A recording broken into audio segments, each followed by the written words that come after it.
ওই পেজ ওই পেজ হ্যাঁ ওই পেজ আমি তো ওটাই করছিলাম কেমনে হ্যাঁ আমি যেটা পিস করব মতে কাটবো না কি মাছ করছে ওইটা ছোট হয়ে যাবে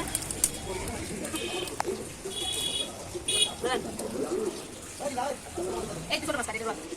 যা খাই দাও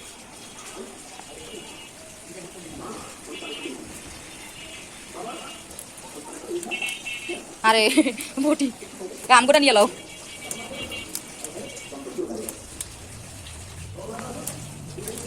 আল্লাহ কোন সময় হাত কাটে এটা ভালো হইতাছে এটা দেন না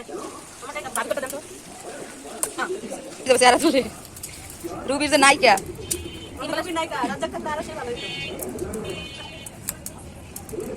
মাঝে কালকে নামে তো পারে না তুই যতবার তোর হাজবেন্ড তাই হবে এই বাংলার কথা আমি তোর জবতাছি সে বাংলার কাজ হচ্ছে মোটা কিছু হয় আর কথা আমার নামে মিথ্যা বলে কথা আমি হইতো না এজন্য একটু ভালোবেসে কইছি তো বেশি হ্যাঁ যে না থাক আমি কিছু কইলে রবি মন খারাপ করবে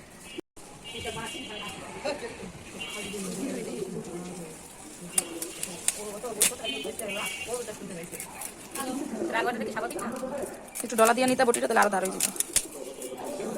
আর এটা কেমন কাটবো ভাবি কত মোটা করছে মাছ কিনতে কাটো হ্যাঁ অমনে মাছ সেই পিস লেগেছে দোলা দেন এখানে দোলা দিলে আমার যে কে বুদ্ধি দিছিল তোর এই মাছটা দিতে আমি পারি না একটু রুগা বানাতে পারবো মা এদিকে আমার সমরা যেভাবে হোক কাটতাম আর কি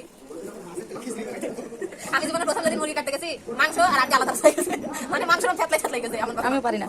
চেষ্টা করলে পারি কিন্তু ইচ্ছে করি করি না তখন তো পারতাম না ওই মাছ কাটতে গেলে এখন আমি নেটা পেটা হয়ে যাবো এখন আমি গোসল করে উঠলাম কিছু জন্য আমার শরীরটা অপারেশন করবো নামাজ পড়বো সবই বুঝি যেটা বুঝিস না সেটা আর আমি তো কি বলবো ভাড়া ভাই না আমি আমার সব কাটতে দিয়েছিলাম রাত্রে বলার কাছে রাতে খেয়েছিল কত ভাবি নাই ছিল সত্যি ছিল না দিছি তুমি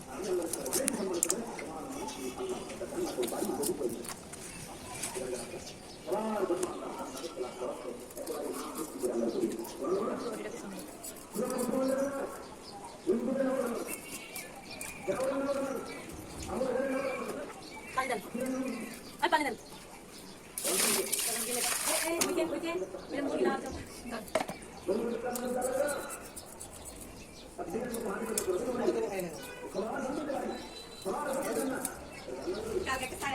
কাটছে কাটছে অমনি কাটে বলো লম্বা করে কাটতে তারপর অমনি কাটতে ছোট ছোট করে পিস করতে কাটো অমনি করে তারপর আবার মাছ কিনতে ই করো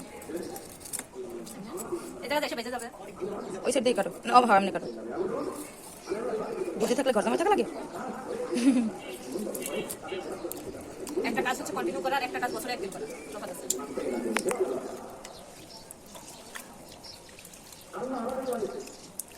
আমার জামা এই মাছগুলো দেখে আমার মনে করতে হবে টন্টন দিয়ে কোন খাইবে এগুলো ভাত তরকারি সব আছে বাইরে নিয়ে খা